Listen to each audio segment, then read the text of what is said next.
Today நாம Premiere Pro சீரீஸ்ல 23rd episode பார்க்க போறோம். இந்த வீடியோல எக்ஸ்போர்ட் செட்டிங்ல பார்ட் 2 ஆன எம்ஓவி எக்ஸ்போர்ட் பத்தியும் ஹை குவாலிட்டி ஃபைல்ஸை எந்த ஃபார்மேட்ல ஸ்டோர் பண்ணி வச்சா ஃபியூச்சர்ல அகைன் ரீஎடிட் பண்றதுக்கோ கலர் கிரேடிங்கோ இல்ல ஒரு டீசர் கட் பண்றதுக்கோ யூஸ் பண்ணலாம் தான் பார்க்க போறோம். ஒரு டெக்ஸ்ட் அனிமேஷனை டிரான்ஸ்பரண்ட் பேக்ரவுண்ட்ல ஹை குவாலிட்டியில எப்படி எடுக்கிறதுன்னு இந்த வீடியோல பார்க்கலாம். அதுக்கு முன்னாடி இந்த மாதிரி வீடியோ எடிட்டிங் ரெலவெண்டான யூஸ்ஃபுல்லான வீடியோஸ் பார்க்க நம்ம சேனலை சப்ஸ்கிரைப் பண்ணிக்கோங்க அண்ட் பெல் நோட்டிஃபிகேஷனையும் ஆன் பண்ணிக்கோங்க. அப்பதான் வீடியோ போட்டதுமே உடனே பார்க்கலாம். இந்த சீரீஸ் முடிஞ்சதுமே நியூ வீடியோஸ் வரப்போகுது. ஸோ மறக்காம சப்ஸ்கிரைப் பண்ணிட்டு அப்படியே இன்ஸ்டாகிராமையும் ஃபாலோ பண்ணி வச்சுக்கோங்க. அப்பதான் new videos or any update வந்தா நீங்க ஃபாலோ பண்ணிக்கலாம். வாங்க வீடியோக்குள்ள போலாம். குயிக் டைம் எக்ஸ்போர்ட் பத்தி பார்க்கறதுக்கு முன்னாடி அதோட யூசஸ் என்ன, அதுல என்னென்ன டிராபேக்லாம் இருக்குன்னு பார்க்கலாம். குயிக் டைம் எக்ஸ்போர்ட்ன்றது ஒரு ஹை குவாலிட்டி எக்ஸ்போர்ட். இதுல கலர் டெப்த் ரொம்ப அதிகமா அக்யூரேட்டா இருக்கும். இந்த அவுட்புட்டை நம்ம ஸ்டோர் பண்ணிட்டு அதில் அகைன் நான் சொன்ன மாதிரி ரீஎடிட் பண்ண சப்டைட்டிலுக்கு ட்ரெய்லருக்குன்னு எல்லா விஷயமான எடிட்டிங்க்கும் இதை யூஸ் பண்ணிக்கலாம். போன வீடியோவில் பார்த்தீங்கன்னா MP4 பற்றி சொல்லியிருப்போம். அதே மாதிரி தான் இதில் ஃபைல் எக்ஸ்டென்ஷன் பார்த்தீங்கன்னா .moviன்னு வரும். இதில் ஒரே ஒரு மைனஸ் தான் இருக்கு. MP4 அவுட்புட்டை விட இதில் ரொம்ப ஃபைல் சைஸ் அதிகமாகவே இருக்கும். MP4 மாதிரி நீங்கள் எல்லா ஃபோன் டிவி அப்படின்னு எல்லா சிஸ்டம்லையும் பிளேபேக் பண்ண முடியாது. மோஸ்ட்லி சிஸ்டம்ல மட்டும்தான் சப்போர்ட் ஆகும். இந்த மாதிரி எடிட்டிங் சாஃப்ட்வேர்ஸ்ல யூஸ் பண்ணிக்கலாம். பட் இது நீங்க எடிட்டிங்க்கு நல்லா குவாலிட்டியா இருக்கிறதுனால தான் நிறைய பேர் இந்த அவுட்புட் எடுப்பாங்க. வாங்க எக்ஸ்போர்ட் செட்டிங் பத்தி டீட்டெயிலா பார்க்கலாம். ப்ரீமியர் ப்ரோ ஓபன் பண்ணிக்கோங்க. Quick time export. ஸோ டைம்லைனில் எக்ஸ்போர்ட் பண்ணுற போர்ஷனை போன வீடியோவில் நான் சொன்ன மாதிரியே ஷார்ட்கட்டான கீபோர்டில் பார்த்தீங்கன்னா I and O கொடுத்தீங்கன்னா மார்க் ஆகிடும். அந்த போர்ஷனை மார்க் பண்ணிக்கோங்க. அப்புறம் விண்டோஸ்னால் Ctrl+M ஆர் மேக்னா Command M கொடுத்தீங்கன்னா எக்ஸ்போர்ட் செட்டிங்ஸ் ஓப்பன் ஆகும். அப்படி இல்லைனாலும் நீங்கள் ஃபைலில் எக்ஸ்போர்ட்டில் இந்த மீடியான்றதை கிளிக் பண்ணுங்கள். உங்களுக்கு இந்த டேப் ஆட்டோமேட்டிக்காக ஓப்பன் ஆகிடும். இதில் ஃபார்மேட்டில் குயிக் டைம் செலக்ட் பண்ணிக்கோங்க. ஆப்பிள் ப்ரோரஸ் HQன்னு இருக்கும். இந்த செட்டிங்ஸ் சூஸ் பண்ணிக்கோங்க. சொன்ன மாதிரி .moviன்னு வந்துருச்சு பார்த்தீங்களா.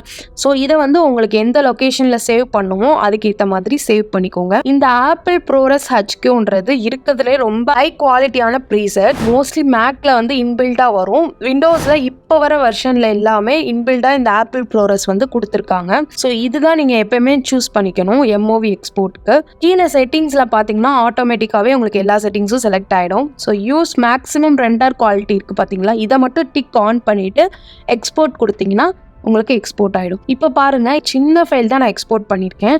பட் இதோட MB சைஸ் பாருங்கள் 600 MBக்கு மேலே அவுட்புட் வந்துருக்கு. ஸோ குவாலிட்டி செக் பண்ணி பாருங்கள். கலர் டெப்த்தும் எவ்வளோ டீட்டெயிலாக இருக்குன்னு உங்களுக்கு தெரியும். நீங்கள் ஃபியூச்சரில் எடிட் பண்ணணும் இந்த ஃபைலை வச்சு இதுக்கு யூஸ் பண்ணிக்கலாம். ஸோ அடுத்து பார்க்க போகிறது ஒரு டெக்ஸ்ட் அனிமேஷன் பண்ணால் அது எப்படி பேக்ரவுண்ட் இல்லாமல் அந்த வீடியோவை டெக்ஸ்ட் அனிமேஷனை மட்டும் எக்ஸ்போர்ட் பண்ணி எடுக்கிறது அப்படின்றதான் பார்க்க போகிறோம். அதுக்கு முன்னாடி நாங்கள் வீடியோ எடிட்டிங் சர்வீசஸும் பண்ணிட்டு இருக்கோம். உங்கள் யூடியூப் சேனலுக்கோ இல்லை ஷார்ட் ஃபிலிம் எடிட் பண்ணுவோம், இன்ஸ்டாகிராம் அக்கௌண்ட்டுக்கு போஸ்ட் இல்லை ரீல்ஸ் எடிட்டிங் பண்ணணும்னா மந்த்லி பேக்கேஜஸ் கூட பண்ணிட்டு இருக்கோம். உங்களுக்கு எங்களோட எடிட்டிங் டீம் சப்போர்ட் வேணும்னா இந்த வாட்ஸ்அப் நம்பர் ஆர் மெயில் ஐடிக்கு மெசேஜ் பண்ணுங்க. எங்கள் டீம் உடனே உங்களை கான்டாக்ட் பண்ணுவாங்க. உங்கள் வீடியோஸ் எடிட் பண்ணுவோம், சப்போர்ட் பண்ணுவோம். இப்போ ஆஃபர்ஸ் நிறையவே போயிட்டு இருக்கு. ஸோ சீக்கிரம் புக் பண்ணிக்கோங்க.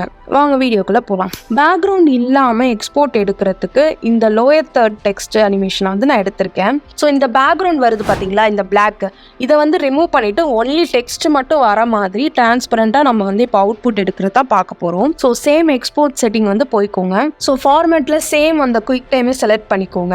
இந்த எக்ஸ்போர்ட்டுமே நீங்கள் குயிக் டைமில் தான் எடுக்கணும். பிகாஸ் இது அகைன் நம்ம ரீஎடிட்டிங் பண்ணுறதுக்கு தான் யூஸ் பண்ணுவோம். ஹை குவாலிட்டியாக வேணுன்றதுனால குயிக் டைமே எடுத்துக்கோங்க. ப்ரீசெட்டில் பார்த்தீங்கன்னா ஆப்பிள் ப்ரோரஸ்ல 4444 SQ வித் ஆல்ஃபான் இருக்கு பார்த்தீங்களா, இந்த செட்டிங்ஸ் செலக்ட் பண்ணிக்கோங்க. இதுல ஆல்ஃபான் இந்த நேம் வருது பார்த்தீங்களா, இதுக்கு மீனிங் என்னன்னா டிரான்ஸ்பரண்ட் தான் அர்த்தம். ஆல்ஃபான்ற செட்டிங்ஸ் வரது எல்லாமே நம்ம பேக்ரவுண்ட் ரிமூவ் பண்ணி எடுக்கிறதுக்கு யூஸ் பண்ணிக்கலாம். இந்த ஆல்ஃபா 4444 XQ நல்ல ஹை குவாலிட்டியா இருக்கும். இதான் மோஸ்ட்லி காமனா எல்லாருமே யூஸ் பண்ற செட்டிங்ஸ். ஸோ டெக்ஸ்ட் அனிமேஷனும் சரி, ஒரு போட்டோஸோ இல்லை எதுக்குனாலுமே இந்த செட்டிங்ஸ் நீங்க சூஸ் பண்ணிக்கோங்க. ஸோ டெக்ஸ்ட் அனிமேஷன் பண்றதுனால இதுல ஆடியோ தேவையில்லை, ஏன்னா ஆடியோ இல்லை. ஸோ நான் ஆடியோ டீசெலக்ட் பண்ணி பண்ணிட்டு வீடியோ மட்டும் சூஸ் பண்ணிக்கிறேன். கீழே பார்த்தீங்கன்னா யூஸ் மேக்ஸிமம் ரெண்டர் குவாலிட்டி எப்பயும் போல் டிக் ஆன் பண்ணிவிட்டு எக்ஸ்போர்ட் பண்ணிவிடுங்க. அவ்வளோதான். இப்போ அவுட்புட் பாருங்கள்.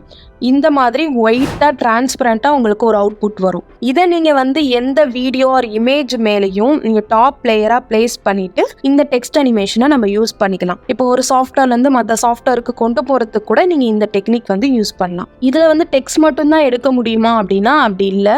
நீங்கள் ஒரு க்ராப் பண்ணி ஏதாவது லேயர் பண்ணி கட் பண்ணியிருக்கீங்கல்ல இமேஜோ இல்லை வீடியோஸ் கூட இந்த செட்டிங்ஸை வந்து நம்ம யூஸ் பண்ணி எக்ஸ்போர்ட் எடுத்துக்கலாம். ஸோ இந்த வீடியோ உங்களுக்கு கண்டிப்பாக பிடிச்சிருக்கும், ரொம்ப யூஸ்ஃபுல்லாக இருந்திருக்கும்னு நினைக்கிறேன். ஸோ இந்த வீடியோ பிடிச்சிருந்தா லைக் பண்ணி உங்கள் தாட்ஸை கமெண்ட் பண்ணுங்கள். எனி டவுட் இருந்தாலும் கேளுங்க, கண்டிப்பாக ரிப்ளை பண்ணுவோம். லைக் பண்ணி கமெண்ட் பண்ணாதான் எங்களுக்கும் மோட்டிவேஷனாக இருக்கும் இந்த மாதிரி வீடியோஸ் வந்து தொடர்ந்து போடுறதுக்கு. ரொம்ப டீட்டெயிலாக இன்டெப்த்தாக நம்ம வீடியோஸ் போட்டுட்ருக்கோம். உங்களுக்கு எந்த டவுட்னாலுமே கேளுங்க, எக்ஸ்பிளைன் பண்ணுறோம். Keep supporting.